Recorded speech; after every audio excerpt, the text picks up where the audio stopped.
The 2021 NBA Finals will be the topic of discussion on episode number 6 of Sports Table Talk. Also, just to let you know, there were some technical issues while recording, so in this episode, nobody will be on video. However, you'll be able to see pictures of each person, and the questions on the screen will still appear. Nonetheless, this episode still turned out great, and I hope you enjoy it and share it with your friends and family. Also, please make sure to subscribe to this channel if you haven't already, like the video, and write your thoughts and opinions to the show's questions in the comment section. Now sit back and enjoy the show.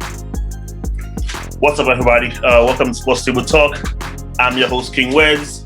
Thank you for joining me once more. All right, joining us today, we got Saul.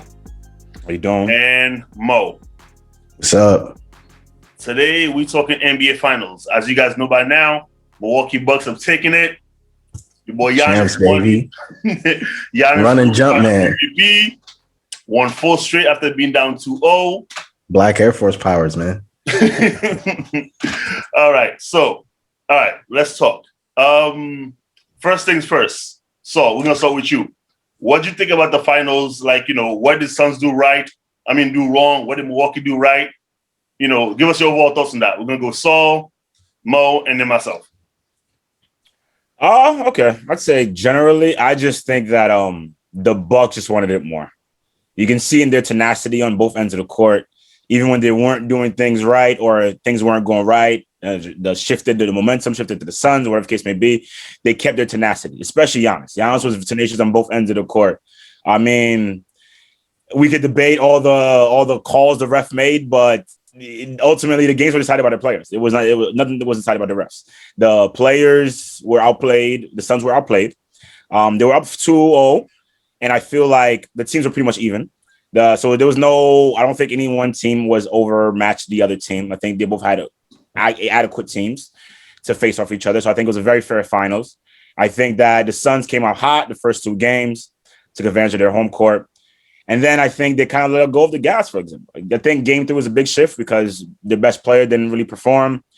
And their other best player, Chris Paul, was being uncharacteristically, turned the ball over, being sloppy. I think the Suns was just more sloppy. And they didn't take control of the game when they had the chances. They couldn't seize the momentum when they gave opportunities. That's really what it comes down to. All the finals came down to is that when the chances were given, Bucks seized the opportunity. The Suns failed to do so. And their best players did not show up the same way that the best players for the Bucks showed up. Giannis has been dominant in the paint. I mean, did his thing. Middleton was clutch in every single game down the stretch, making timely baskets, timely tying shots.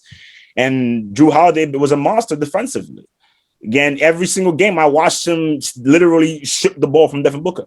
And after he shipped the ball from Devin Booker, he scored on the other end.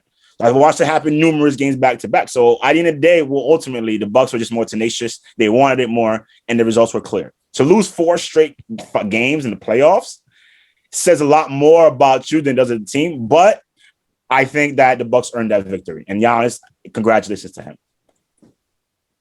Mo? Oh, man. Congratulations to the Bucks. Congratulations to the organization. Congratulations to the best player in the game right now, Giannis Antetokounmpo. I mean, I had to throw that shot out there. And he is the best player in the game right now because he did take over the finals, if that's the question. What did the Bucks do to earn the victory is they went to they said, look, Giannis, this is your team, lead us. And he said, you know what, this is the team. I'm going to lead. I'm going to take this is my team. I'm going to take the title. I'm going to come to your house and steal a game. I'm going to do everything. And the biggest mistake that the Suns made was not double teaming Giannis. Ayton, Giannis 1-on-1 doesn't work. Crowder, Giannis doesn't work. Like the rotations didn't work on defense. They weren't able to D up Giannis better. So he was able to do what he wanted in the paint. The other mistake they made because apart from losing 4 straight, which I don't even think was a mistake, which was perfect. The other mistake they made was they decided to live and die by the Hakayanis game plan. I think it was game 3. And then what's his name? The coach was like, hey, we didn't get any calls.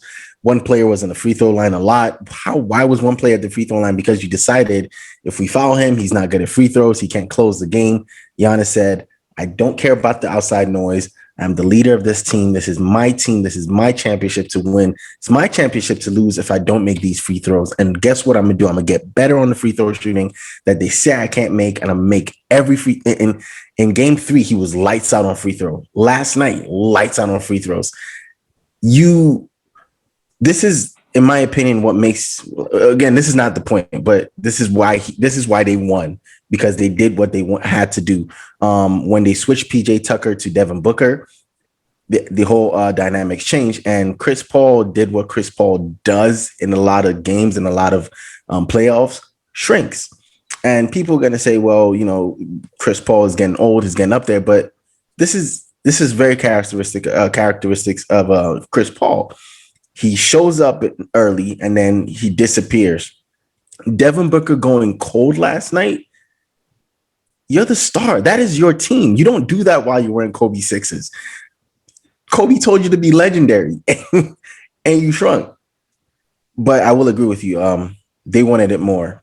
So they went in their house and took a game in their house, which, I mean, is crazy. You know what? I watched Giannis go from, shooting 30%, 40% from free throw line to shooting 75 and 90% in a matter of like a 2-game difference. Game 1 and 2, I think he shot, I don't remember the exact percentage, but he shot terrible from the free throw line. Game 3, he shot 13 for 17. And last night in the closeout game, that man shot 17 for 19 from the free throw line. And we're talking with all the noise and all that. It's like, literally see him change in the course of like one series. Because the first three series, he was struggling. Especially, like taking long at the free throw line, the fan noises counting down, the fact that he takes so long, changed that in the course of a series. And Chris Paul showed his age. And it wasn't because he's just like, getting old like that. It's the wear and tear. And I don't mean like wear and tear on his body. I mean the defense wore him down. You could see the difference between the first and second quarter to the third and fourth. When you have Drew Holiday and PJ Tucker or Middleton, whoever it is, literally on you in every possession, not once from what I can remember did he bring the ball up with no problems. Every time he's bringing the ball up, one of those guys was like close to him. He had to get a pick to get it across half court. And the moment he does that, when you do that for a whole full quarter, by the time you reach third and fourth quarter, he couldn't get nothing. His little mid-range shot that he loves so much, he couldn't get that off. And again, the wear and tear, on CP, and your best player cannot shrink in the biggest game of his career, because at this point you've given up. You had home court advantage. You gave it up. And now, in a do or die game, you shrink. That is not legendary, like you said, man.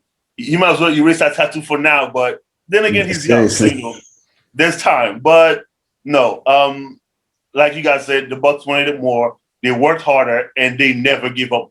No matter how much they were down.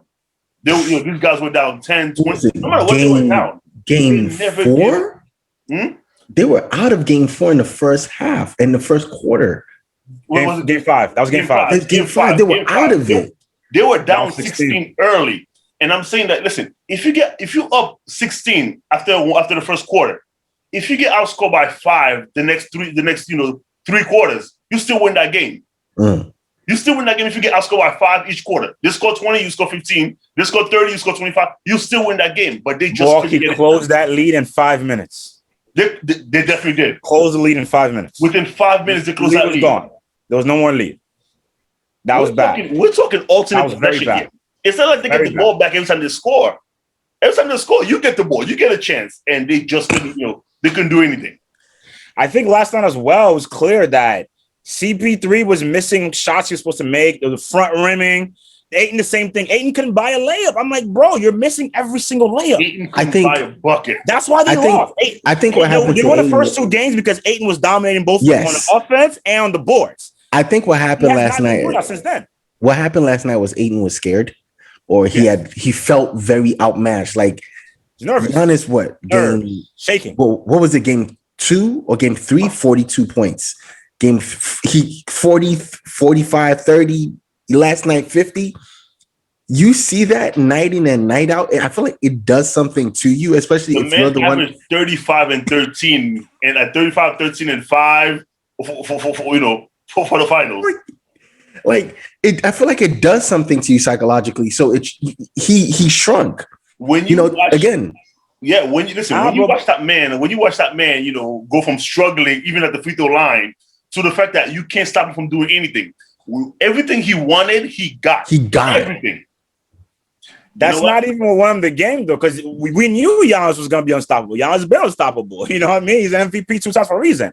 The issue was Ayton was not countering. Ayton needed to give 20 and 10 every single game. He did not do that. And if he does not do that, if he does not get the points that they need on the layups and the opportunities he gets from CP and Devin Booker, and he doesn't crash the boards, they're not going to win because the Bucks get all the rebounds. They would dominate on the rebounds. He's going up against somebody who he took no play off on offense on defense. Giannis took no plays off, which means and Giannis is strong. So you tell me when you get bodied on defense and you turn around on offense and that means he's still pushing you around. At some point, your mind, you're like, and then the worst part, like Wedson said, it's like game 1 and 2. You know everything. Your game plan is working. You foul him. He goes to the free throw line. He doesn't make it, and then you have to watch him game 3, 4, 5, and 6. Every time you foul him, he goes to the free throw line and he makes you pay for it. Now you're starting to say, what else? What else can we do? What do we do? And again, they didn't have the body. Listen, also they didn't have the bodies to keep him outside. No, you didn't have the bodies to keep him outside. Who, Crowder? Okay. Crowder is what, 6'6"? Everything you guys are saying is accurate, but be mindful that all those games, regardless of what you're saying, were still close games. And the issue really was a matter of possessions, the rebounds. The Bucks had more possession. I'll give you close games, but hold on. Okay. One of those games, the Bucks had 19 more shot attempts. How are you going to win a playoff game with 19 more shots on your team? You can't win like that. A problem was a rebound. Giannis getting his things, whatever. Milton and Drew Holiday were both on and off. So the opportunities were there for the Suns to take. The issue was they just couldn't capitalize because they couldn't get any rebounds. Ayton was shaky. Chris Paul couldn't close. That's all they came down to. Bucks were better at the end of the day. And as I want you to understand this, right? I feel like when we keep talking about Chris Paul and Ayton, we're kind of letting Devin Booker off the hook. No, you don't let that man off the hook because at the end of the day, Chris Paul is what, 30 plus? 36. I'm 36. It's like, no. Ayton is what, 20? Ayton is like the rookie. He's a 24, bro. 24. Okay. And you're Devin Booker. You've been in the league a little bit longer than Ayton. You're in between Ayton and you are the league. This is your team. Best player, for better or for worse. This is your team. In game 3, I think Monty Williams made a mistake. Devin Booker is cold. What do? You sit him out the entire, from the half. You sit him out because he only had 10 points. No, you let your best player play himself out of it. That is what the best players on the team do. You don't sit LeBron at the half when, you don't do that. You don't sit KD at the half. You don't do that. It's not load man. This is the finals. This is not a regular playoff game. This is the finals, bro. You don't sit your star and let him sit there. Listen, you let him play through that, but Devin Booker letting himself sit at that point, I was like, it's over, because that's when, any other star in the game will take over. Okay, you know what? Kobe Bryant will shoot himself out of a slump. He will be 5 for 20 and keep shooting until he scores 30 points, 50 points. That is what the stars do.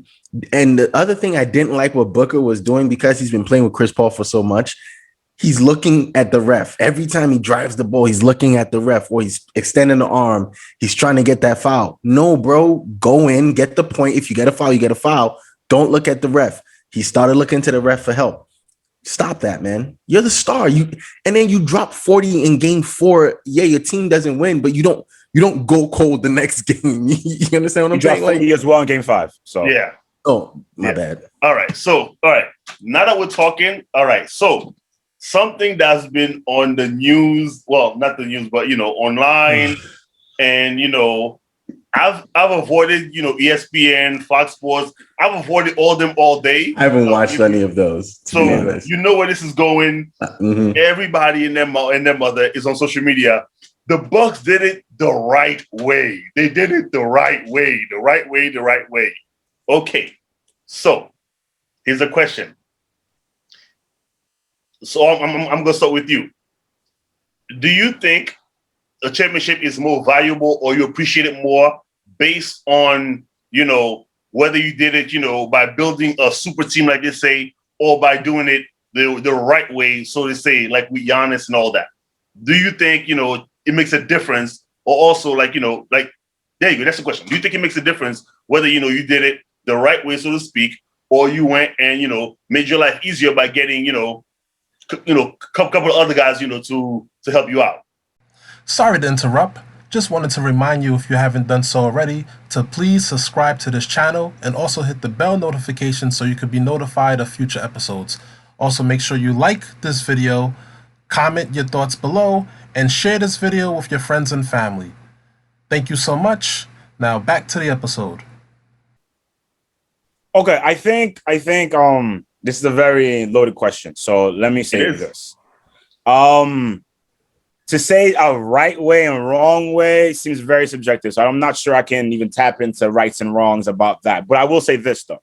I think for most people, by right, I think they mean a more admirable way, a way that most people can appreciate more, a way that it is more in tune to the American dream of getting it by the bootstraps. You know what I'm saying? The idea that if you work hard enough, if people join war hands and work hard enough, they can make it happen. As opposed to what a super team would be, which is be individuals that are already great, joining together and becoming the best. So in that sense, I understand what they're saying. For example, I will say this. I think Giannis's chip is definitely more notable and admirable than KD's chip on the Warriors. Why? Because joining a 73-9 and a two-time MVP as yourself is obviously a cheat. You join the best team. You're the best player. Join the best team. That is obviously a little more skewed, as opposed to Giannis, who was drafted by the Bucks, Middleton, the same thing, and Jrue Holiday, who was traded heavily to get him. None of those players were like number one picks. None of those players were like these high demand players. They're players that simply got together, worked their tails off, so to speak, and got better, made it work, and figured out and won a chip. So I think in that sense, people, I guess people who carry a certain philosophy of, hard work paying off, admire that kind of idea more than they do if the Nets would have won with their big three. I think that's more so what people are saying when they're saying they did it the right way. So in that, I think it's definitely people appreciate it more and people admire it more. I for sure think that it's more admirable the way the Bucks did it. Not that I personally care. I just want to see great players play. But I think that that's what most people are saying. And to that, I can understand and agree with that. Mo? You know what? I'll say this. I've had no day to think about this conversation, because when Wedson was like, "We're gonna do this," I'm like, "Yeah, I'll do this." So I've thought about this a while. There is the Bucks organization did it the right way. Hear me out. You have you have Giannis, who you drafted, who's starting to become a superstar. You have Middleton. You keep the unit together. I mean, I'm guessing this is at the point where you have the structure, the salary cap available to be able to manipulate, so you can keep players together. They grow together, they play together. And then you add Jrue Holiday, who Giannis, I think, wanted to play with. And I think Holiday also wanted to play there. You got your superstar. And then when Giannis became a bona fide superstar and he's like, okay, this is his team. The organization, the front office said, you know what? We like you. We're going to give you all the money in the world. But guess what we're also going to do? We're going to get you a Jrue Holiday. We're going to get PJ Tucker for you on defense. We're going to get pieces that will help you win. And that is the right way when the organization helps the superstar. And I love it. Why I will say it doesn't matter if you win that way, or if you go yourself and say, I've wasted my life at this organization, like LeBron, 7 years in Cleveland and not a damn thing to show for it. Listen, at the end of the day, we the media, we've quantified a player's existence by the championships, by the number of championships or the championships they win. You could be as good as Charles Barkley, and you can't be mentioned in a certain conversation because you have no rings. You can be as great as Dan Marino, but you can't be mentioned in a certain conversation because you have no rings. So because we've done that, when players decide, hey, for the legacy that I am also trying to create, I need a ring to show you that I'm not just great by myself. I have the hardware to show for it. I am not mad at you to do that, because we have created this society where it's more important for the player to earn the hardware than it is for them to just be a good player. And why I say yes, the Bucks did it the right way, and the hard work and everything. I totally understand that. I get it. I love it. Hard work gets you, the dream, the American dream. White picket fence. You don't get that without the hard work. Damian Lillard, look at him right now, giving Portland his best years with nothing to show for it. Listen, if the organization isn't going to help you, nothing prohibits you. Again, we're in the era where the players are starting to make the calls, because I think before we got here, it was a lot of the teams just making the calls. Even go back to so when we watched The Last Dance, we saw that Jordan could have had way more than 6 rings, but because the front office did what they did, they cut that off. They messed that whole machine up. And now we're in the era where the players like, listen, I get to set my own legacy. I can't wait for you to set my legacy for me. I'll go do it. With KD, it's mixy, but are we mad at him for going to get a ring? Yes. No. Yes. You say yes? Absolutely. Okay. All right. So yeah, but no, it doesn't matter. It doesn't make a difference. You win a ring that way. You win the hard way. At the end of the day, it's all about this. Do you have it? Yes, that's it. Fair enough. Okay. I was thinking about this for a while, and something that I've heard, a lot of times, in terms of, earning it the right way and stuff like that. And I know for a fact that there's certain things that we're stuck on in the moment that a lot of us that, don't even think about, 10 years down the line, 10, 15 years down the line.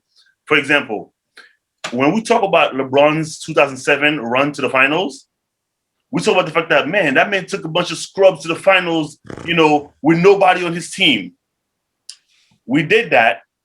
And then for some of us who was watching it and who was watching it live, or, who done the research, we look back, we're like, wait a minute. There's a lot of things they didn't mention, about that finals run. They didn't mention that when he went up against the Wizards, they were without their best player. They didn't mention that when when they went against the Pistons, they were missing, like two of the best defensive players. That's never mentioned. All remember is the fact that he won. So I mean, he took that team to the finals, and that's all we remember. So a lot of times, if you go back and dissect every championship team, you'll see that in addition to all the hard work and everything that they did, there's a lot of things that went their way as well. For example, you look at this Milwaukee team. You need love. Literally a foot was the difference. Like we're talking like 2 inches was the difference between them making it to the finals and them, and Brooklyn making it to the finals. So we looked at, but guess what? In 5 years, we're never going to mention that. We're not going to talk about the fact that, that's all it took. Most people are not. They're just going to be like, listen, they made it to the finals. They beat a team that, everybody expected to win, all that. And then that's all we're going to remember. So I say that to say this. We always talk about, like you were saying, you want everybody to work extra hard, earn it by the bootstrap and all the other, good stuff that they tell you to make you feel good. But the problem is, you go to work to make, every single day, everything we do, we try to make our life easier. That's all we try to do. Because nobody wants to go to work and be like, oh, I'm so good at my job. I'm going to do my coworker's job. I'm going to do this other person's job. And we've all been there, where you work somewhere and, because you get your job done, in half the time, they're like, oh, well, you can help this person out. Now you end up doing this person's job as well. But guess what? You don't get any of their pay. You still get your pay. So now when we look at that, the fact that you're like, we're not faulting players for trying to make their life easier because, again, there are guys like Stockton and Malone. These guys will probably kill for a championship. Malone, at the end of his career, was willing to like, you know what, listen, I just want to join the team and hopefully, and hope get a ring when he joined the Lakers in 04. Let's act like that happened. At this point, there's nothing in the game he hadn't done except win a ring. Mm-hmm. The man's the second leading scorer of all time. We're talking between him and Stockton. They played 19 years together, and they played the best basketball that they had. Mm-hmm. And somehow he was willing to do that at the end of his career just because, like, he knows that if you don't get the hardware, he knows there's gonna be like, he was great, but there's always gonna be like, that but at the end of his career. So now when a guy like, because again, that's everybody's favorite go-to. When a guy like LeBron decides, hey, listen, I want to win, and this team is not helping me. This team is not helping win. Management's not helping me win. I'm gonna do, what it takes. I'm gonna, take control of my career. So when a guy like, LeBron does that, we now say, we're not faulting. Oh, he ruined the league. He's, all about the super team. All this other nonsense. All he's trying to do is everything that we try to do on a daily basis in our lives. Nice. We try to make our lives easier. Why don't we listen? Why don't we just walk to work, walk 10 miles to work, or why don't we bike 40 miles to work? Why? Because we work to get a car so we can make our life easier. So now when we forget that these guys, it is still their job. They'll still just try to make their life easier, and they also know that no matter what they do, if they don't get the hardware, they know that somebody's always gonna have something to say. You watch the TNT crew. No matter what Charles Barkley say, no matter how valid it is, every single time he opens his mouth, Shaq and Kenny goes, "Do you have a ring though? Do you have a ring?" It's like, you know how embarrassing that is? As dominant as a player he was, that's kind of embarrassing. No matter what he says, like, he led the dream team in scoring. That's the funny part. They invalidate his, every single thing he ever says with just one sentence. You have a ring though? It's and like he's right majority of the time. So now, no hardware. We talk about Reggie Miller. We talk about the Knicks in the 90s. We talk about all these teams who are playing so well, but they didn't win a ring, so we basically disregard them. So it's like, can you really fault a guy for wanting to make his life easier and do exactly what you ask of him? Get a ring. But now it's let me just one thing. Now it's like, not only do you want him to get a ring, but you also want him to take the hardest path imaginable to get it done. Why? And you know what's funny? I don't feel like Giannis took the hardest part. He came in the league. He wasn't the best. He came in. He worked to get to the point he's at, and the team built around him once he became a superstar. So it wasn't the hardest part. Like, it wasn't that difficult for him to get there. All right. So you were saying? Yeah, I was going to say, in response to your point about making your job easier, right? Also know that the media, their job is journalism. Literally, what their job is to tell stories. You know what I'm saying? So when it comes to stories, the most appealing story in this story is the team that did it by the bootstrap. This is just what we like. You know what I'm saying? Maybe not you personally, but this is what our society likes. We like seeing people that go from nothing to everything. This is what the story's like. This is what sells in the papers. You know what I'm saying? This is what it is. So the media is literally, their job is to sell information and journalism. So stories. That's literally the job, is to tell stories. So from the ones we hate to the ones we like, literally all their job is to tell a story. So that's when fair. They're saying that the Bucks did the right way, they're trying to tell a story of the fact that this is how people want to see it done, as opposed to the historic of super team that LeBron or the KDs of et cetera, or now from the Brooklyn. You feel me? So the idea is just for the journalism it's a better selling story. The best selling story is the story of the people who did it from the gutter. You feel me? Who put themselves out of shape. That's the best story. Crazy though. You know what? Go ahead. If the Nets were the ones to have won, we'll have been like, we kind of expected that, whatever. Right. You know what I'm saying? Like, they were supposed to win. Okay. That's what would have happened if the Nets have won. You know what I'm saying? So it wouldn't have been the same story that it is with the Bucks. But then again, they will turn around and tell you and criticize guys like Dame, and tell you, oh man, yeah, he was great, but did he win though? They will criticize those guys every chance they get because they couldn't, they didn't get it done by the bootstrap. It's like, pick one. Choose. You know what's funny? Everyone almost forgets that Kobe was in a super team. Granted, they were all old, but he was in a super team. Steve Nash and all them guys, he was in that team. And also, if not for the NBA, would have seen a different Kobe super team with CP3 as a point guard. See, Like everyone forgets that because Kobe's their favorite is the baby. I will never forget this. This is engraved in my heart because I still hate the NBA for this. Okay, because you're telling me in the same year that LeBron decided to take the I'm gonna say two of the top 15 players in the league at the time and join a team, but you tell me you couldn't give Kobe CP. You couldn't give Kobe CP to help him win because what? When have you ever heard of a veto trade? Who? Since when was this a democracy?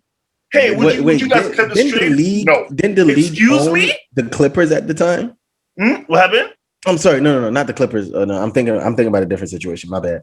Oh no, the league. CP was in New Orleans at the time. Yeah, New Orleans. Yeah, I'm like, you vetoed. That was literally the first and only time they have ever vetoed a trade. And I've ever heard of it. Yeah, but the guy's not there anymore, so it doesn't matter. It's Adam Silver's. But it's like, so you telling me it's in the past. It's in the past. Let that go.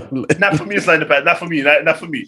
Not for me. It's not in the past because you vetoed a trade and all of a sudden it's like and then it's like because he had to earn it the right way. So I'm like, what's the? Sorry to interrupt again, but just wanted to remind you, if you haven't done so earlier, to please subscribe to this channel and also hit the bell notification to be notified of future episodes. Also, make sure you like the video, comment your thoughts below, and share this with your friends and family. I'm just trying to help this page grow, so your support is greatly appreciated. Now, back to the episode. The narrative, I feel like the narrative of the right way needs to die because with the exception of Jordan, was Jordan the right way? Because even they needed a piece. Granted, it wasn't like the super team of them getting another player, but they drafted like a Scottie Pippen. But hindsight is okay. Hindsight is always 20/20. I'm gonna say because, for example, right, you look at the Lakers in the 80s, right, when they play. I'm like, if you look at them now, you're like, wait a minute, Magic, Kareem. Magic, Kareem, what you call it, James Worthy. You're like, that team was ridiculous. Kareem, I'm like, that team was absurd. But somehow you're like, oh yeah, that's okay because they drafted him, so it's okay. They didn't come together. Shaq and Kobe. Shaq and Kobe. Shaq and Kobe. At the time, Shaq was the most dominant player in the league. You're like, oh come on, he just got a high school kid. Who came out of high school a couple of years ago. It's fine. But then these guys came out and they were cooking everybody for years. 3-peat, like that's super teamish. It's not decent. It's not super team. It's borderline that's super powered players. But so it's like okay, the players are super powered. For example, right, 230-piece players. That's ridiculous. People regard Duncan as the best power forward in the game, rightfully so. Mm-hmm. But Duncan was, I'm gonna say, the best player on his team, or at least the most dominant player on his team, for a handful of years. I'm just because I say a handful, like I'm talking like as soon as David Robinson left, he was the best player on that team till he retired. Watson, come on, till he retired. He was the best player on that team. You realize that when they won the championship, I agree with that. When they won the championship in 2014, Duncan averaged like 13 and like 7. Yeah, you mean his last offense still went through him? The offense still went through him though. Let's calm down. I'm thinking the one where Kawhi got MVP because he guarded LeBron. Is that the one Kawhi didn't do anything either? Was Kawhi didn't really? You know what's funny about that MVP and maybe like the another MVP like later down against LeBron is they gave people the MVP trophy because they guarded LeBron. Yeah, and Iguodala too. Same reason. Yeah. First of all. There's two things I don't want to hear. And listen, two things I don't want to hear. And those two things are, in the words of Max Kellerman, I want Iguodala. Jesus. I don't want to hear about Iguodala guarding LeBron in the finals. The man averaged a triple-double, with 35 points. What did okay, I get he could average 40 or 50. But and they were talking about giving him the MVP on the losing team. That is look. Everything aside, congratulations to the Bucks. There's the team that we're supposed to be talking. The Bucks. Giannis is the player we're supposed to be talking about now. Yeah.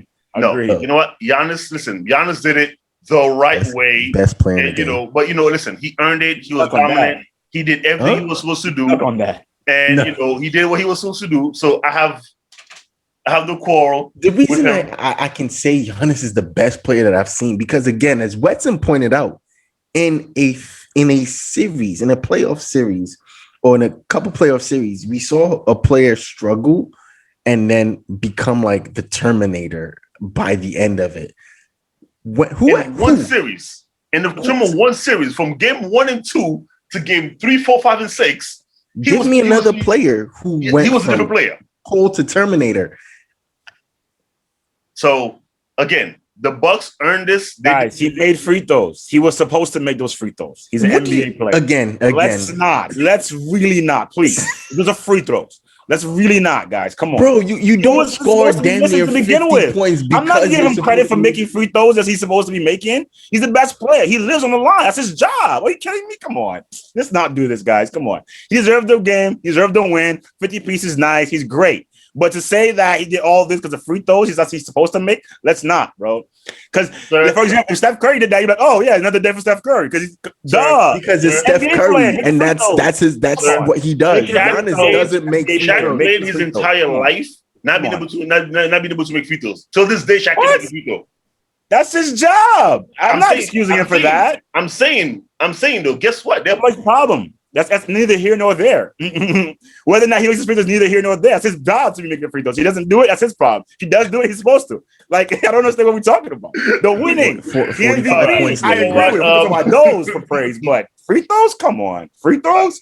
So, Lord. All right. So he got a mid-range jumper in this series, though. Nah, he did not. From nowhere. Yeah, that was crazy. Someone who was bricking and front rimming found a mid-range jumper. His skyhook was falling uncontrollably. Like, if I'm Ayton guarding you and I'm like, oh, he's not gonna make that squish, bro, man. What now? Nah, he reached in Ayton's chest. He pulled his heart out, and Ayton was by the end of the series. Ayton was done. That's how you kill somebody on the court. Yeah, real nervous. Yeah. Now you know what? I'm gonna close out this episode right here, guys. Thank you for joining, and after you guys watching, let us know what you think. What do you think about the finals as a whole? Did Giannis, elevate to a new level in your eyes? Where you rank him and all that good stuff. So you know what? Let us know, and then going forward, yes, let us know. Like, follow, subscribe, and till next time. Thank you for having me. Joining. Take care. Peace. Thanks for watching Sports Table Talk. If you enjoyed what you just watched, please check out the other shows on this channel, which include Debate Boss, Open Table Discussions, Table Advice, and Table of Cinema. And last but not least, don't forget to subscribe if you haven't already. Make sure you like the video, comment below, and share with your friends and family. Thanks for your support.